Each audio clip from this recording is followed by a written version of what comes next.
Hello, welcome to Camperland TV. We hope you've had a happy and safe festive season, and this episode finds you at your favourite getaway destination in the van, surrounded by family and friends. Summertime, it's a great time of year and this show is dedicated to it. You know, this new year will bring with it, I reckon, a sense of resolution and hope for many people. The dramas of 2020, they really challenged us, didn't they?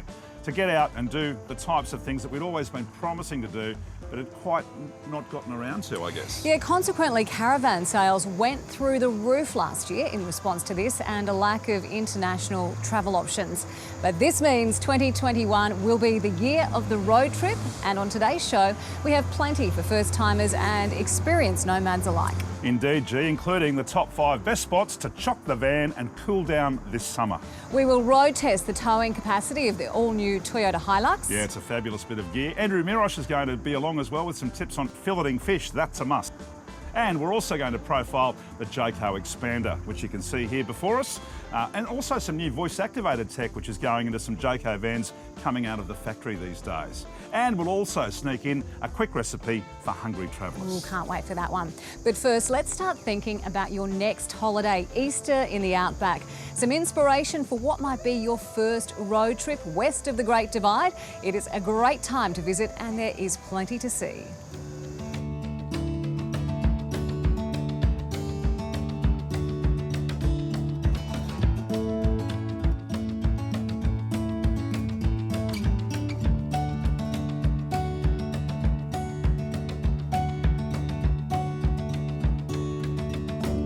Barcaldine is home to the Tree of Knowledge Memorial.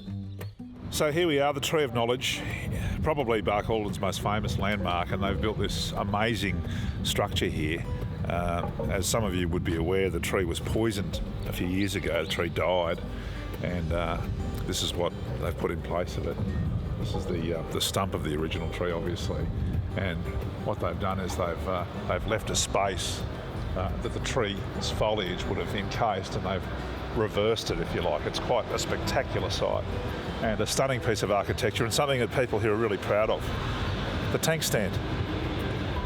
The tree itself is rumoured to be the one under which meetings and discussions took place following the Great Shearers' Strike of 1891. While the strike was unsuccessful, it led to calls for a new political party to represent the interests of working people, which later led to the formation of the Australian Labor Party. Significant in our political history, the tank stand, as the locals know it, is well worth a visit, as are any of the 6 pubs on the other side of the street, next time you're in Barkie. Well, Dean, that Tree of Knowledge, pretty impressive, but not as impressive as this little item that you're wearing today. Really got into the summer spirit, didn't you? It's a bit loud, isn't it? It's a little bit loud, but you can get away with it. Well, I hope you're not sizzling through a summer scorcher, but if you are, here are 5 very cool destinations for you to chill out and avoid the heat. Number 5, head south to Tassie, a great summer touring destination, and if you plan your trip right, you can meet the Sydney to Hobart fleet on Constitution Dock. Number 4, Champagne Pools, Fraser Island. Fizzy water bubbles after flowing in over the rocks at high tide. Number 3, Cotton Tree Caravan Park at the mouth of the Maroochy River, Sunshine Coast. Some might say the best beach park on the entire eastern seaboard. Number 2, Dalhousie Springs, Simpson Desert. While the thermal spring might be warmish, it's the only water you'll see for miles and a great place to wash the dust off. And at number 1, Litchfield National Park, Northern Territory. Everything's bigger in the NT, including the waterfalls.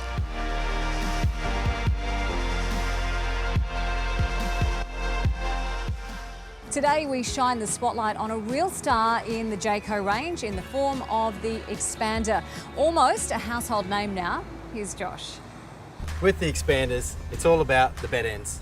They expand out to almost double the size of the Caravan. Simple as undoing the 2 latches. The solid lid, it's on gas struts, so it'll automatically raise for you. Then you simply just unlatch the bed end. The bed base will drop down. and we go inside and put one pole in place. So it's as simple as that. Another feature of this is the additional sleeping capacity. With the Expander, you get a queen size on the front, a double on the rear, as well as double bunks and a table and chairs that will fold into another bed. Beautiful spacious kitchen on my right. And as we move towards the rear, the Expander does feature a combined shower and toilet. Now the shower and toilet is a feature that is very popular, and it's available in a Journey and an Expander. So, as you can see, the Expander really does afford you the additional floor space, which is good for a larger family. So when you come into the accessory store, I don't expect to find a bike. I mean, you think grey hoses, crockery, cutlery, camper chairs. Tell us about the e-Tourer. Now the e-Tourer, it's an electric bike, so you can easily put it on the back of your motorhome. You can put it on a caravan, you can do whatever. It's simple, take off, go up the street, go get your shopping, come back in the store. So yeah, so when you park the van and you four-wheel drive, you usually don't want to have to unhook everything, do you? No, that's right, especially a motorhome, because you don't have a car on the back or most of the time, so at least you've got a bike. You can quickly jump on, go off, come back, have a good day out. What makes the e-Tourer different to a normal bike? Well, it's an electric bike, so it has a throttle, but you still need to do some pedalling. It will have a battery, obviously, and you will need to charge it. So it charges off 240 volt, so it's just a matter of plugging it in every so often and giving it a charge.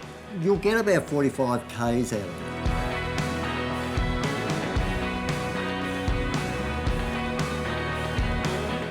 Today I'm going to show you how to fillet a fish properly, or the way I do it. It may not be perfect, but it comes out pretty well.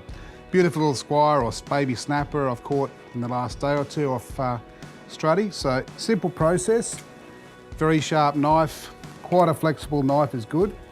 I make my first cut, I've scaled this, but guts are in. My first cut under the fin, I run it right up to the head. There's a lot of flesh in there you don't want to waste. Then I cut back down, mark the backbone out along the back, like that. Open it up a little bit, and then just using the knife along the bone, see how clean that bone's coming out?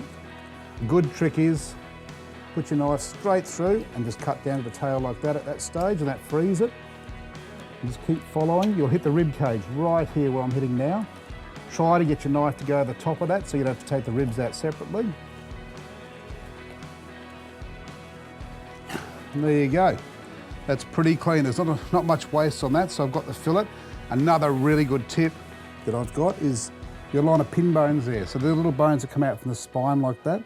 With your sharp knife, follow that little seam all the way up. Make a V cut, like that. And that removes all your bones. So now I'll just trim that a little bit. You've got a boneless piece of fresh snapper. My last tip is sea salt into some ice water. Give it a stir around to dissolve it. Put your fillet in for 2 or 3 minutes. All that does, it removes any blood or any bile or any of those things that you don't desire. And the fillet will firm up beautifully. It'll become really, really tight, juicy, and when you eat it, it'll just flake like snapper's supposed to be. So there you have it, our good mate Andrew Mirosh giving us some practical advice on some skills that you'll definitely need on the road. And of course, gee, in this technology-laden age, it does seem that there are some things that Alexa can't do for you, like filleting fish. But having said that, she does seem to be catching up pretty quick. Take a look at this.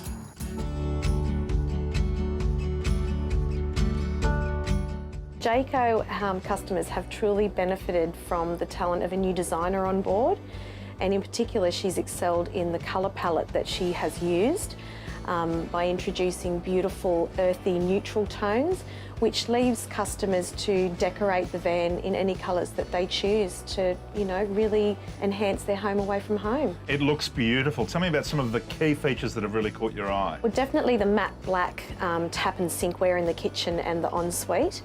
The stylish handles on the drawers and cupboards, the soft closed drawers, the leather dinette seating, LED strip lighting. You could be forgiven for thinking that there's somebody else on board when you're going on holidays by the name of Alexa. Tell me a little bit about her. Who is she? Does she come on every trip with you? She does, yeah, absolutely, just to make things that little bit more luxurious. Alexa's on board right now and we'll prove it. Who is Alexa? What does she do? Alexa, turn the lights off. Okay. Wow, it's almost intuitive thinking, isn't it? It is. Alexa, turn the lights on. Okay. Thank you, Alexa. Yeah, it's quite incredible, isn't it? What else can Alexa do? Alexa can tell us the weather. Alexa, what will be the weather tomorrow in Brisbane? Tomorrow in Brisbane, Australia, there will be mostly sunny weather with a high of 26 degrees and a low of 11 degrees. But can she cook me bacon and eggs in the morning? Probably not. No, she can't. That's amazing technology, and it's interesting. Clearly, Jayco is listening to its customer base. What an amazing piece of equipment the Jayco Silverline is. Yeah, just take your holidays to the next level. Well, we hope you're enjoying Camperland TV, and if you've got any thoughts and comments on the show thus far, please get in touch with us via the website. What we're aiming to do is bring you great stories and ideas that might inspire your next adventure. And if you love some easy cooking with your caravanning, then you're going to love this.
Delicious. Well, that'll certainly get the tummy rumbling, and there will be plenty more fabulous food to be shared here in due course.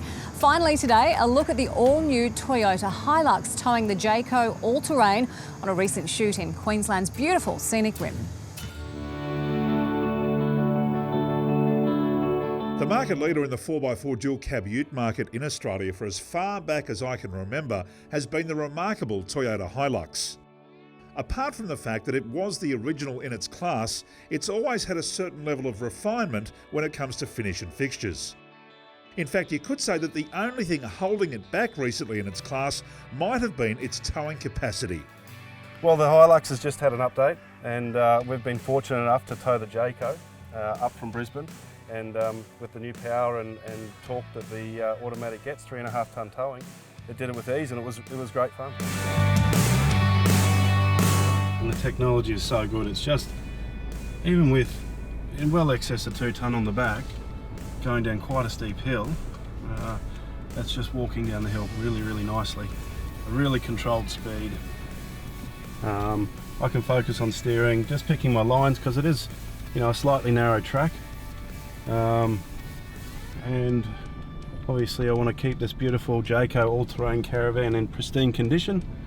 Just take our time. I think it's really important that when you're off-road and all you're towing, that don't be in a rush to get anywhere, and have a nice drive and really enjoy it.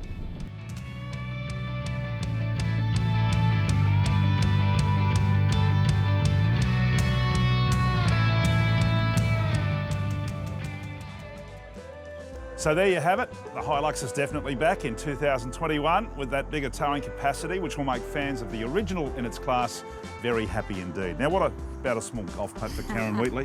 Does a magnificent job setting us up for us on Camperland TV all the time, doesn't It looks great every time, doesn't it? Now, if you'd like any of the accessories you can see here today, like the chairs, the bean bags, the crockery, even that e-bike over there, you can purchase most of it in the accessories store. Hope you've enjoyed our summer edition. Hope you're enjoying summer.